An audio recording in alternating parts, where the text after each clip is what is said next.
Harmless men don't change the world.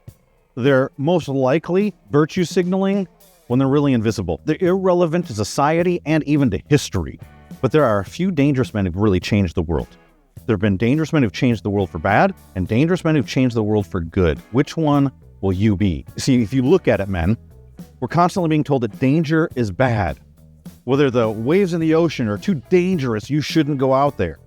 Or whether it is the school system that mostly teaches you to be compliant, to sit still, to be quiet, to download the data that they're uploading into your brain. Don't question, that's insubordination. Even churches castrate men and make it look like just sit still, be nice, be silent, agree, nod, say amen every once in a while.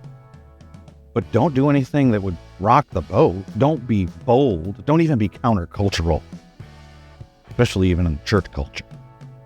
And you got schools, you got churches, just about society as a whole. Our cancel culture, people are more worried about image, more worried about being liked than they are worried about integrity, than they are worried about what is right, than they are worried about taking a stand. And so here's the reality. Harmless men don't change the world.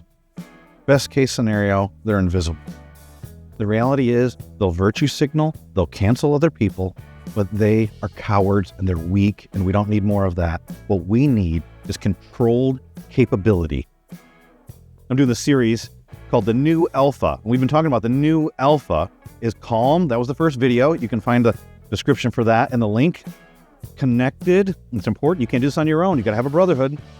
And today, dangerous. And here's the reality. Culture sells you a counterfeit picture of what danger looks like. The dangerous man is, the Andrew Tate sitting there smoking a cigar, loud, reckless, objectifies others, takes advantage of people for your own good, is more of a Goliath than a David, objectifying people, self-satisfaction. But is there another picture of dangerous? I'm going to tell you that's not danger. That's immaturity and foolishness. What do you think women are actually attracted to? Someone's going to use them as a notch on their belt? Why do you think the greatest stories, the romance stories, center around an untamable man? Whether he's a billionaire or a surgeon or a werewolf or a vampire, pirate, even a kid's story, Beauty and the Beast. Why doesn't she want Gaston? He's handsome. He's accomplished. He's trying to notch his belt. See, women don't just want to be conquered. They don't want to be conquered at all. They want to be valued. And they're drawn to the untamable man who's under control. That's attractive. The lack of control is what makes a monster. And so let's be clear about something. Danger itself is not evil. But being uncontrolled is. There have been some dangerous men out of control throughout history. Hitler, strategic but demonic. Judas, close to the light. A picture you can kiss heaven's door and walk straight into hell. Jeffrey Epstein, powerful, network, predatory. Cain, master in his own rage, bastard by his own rage. Yeah, think about that. Not good. Not good pictures of man. And here's what you see, is that raw power, unsubmitted to truth, is destructive. But the world has always needed dangerous men who are good. Think about David. He chose mercy when he let Saul live. Instead, chose to trust God rather than to use his own strength to get where he knew that God was ultimately going to put him. How about Jesus himself? Flips over tables, confronts kings, and conquered death. He's not just a passive nice guy with flowing hair the way that we sentimentalize him in pictures. Dietrich Bonhoeffer plotted to kill Hitler, paid with his own life. Martin Luther King Jr., literally an unstoppable force. Maybe a more powerful voice after being assassinated than before. Calm voice with power. They were not nice. They were necessary men. And their restraint did not make them scared or weak and made them deadly for the right reasons and in the right. See, Jordan Peterson has made this concept of you must be a monster kind of popular. What he's really doing is he's taking Carl Jung's teachings. Carl Jung, he was always looking for enlightenment, and he believed that you couldn't be a good person until you realized your capacity for evil. And the best picture that's ever been given to me is one time I was talking with my own therapist, and we were talking about the evil that was inside of me, and he used the illustration from the show Lost. It's an older show, but there's a guy on the show, his name's John Locke, not the historical John Locke, but in the show, and he comes face to face with this evil that's on the island. The shadow gets there, and that's what we all need to do with our own evil that's inside, is understand our own capacity, our capability of doing harm. and then use that strength under control to do good. See, the truth is that many men don't even have that capability, or they're unaware of it.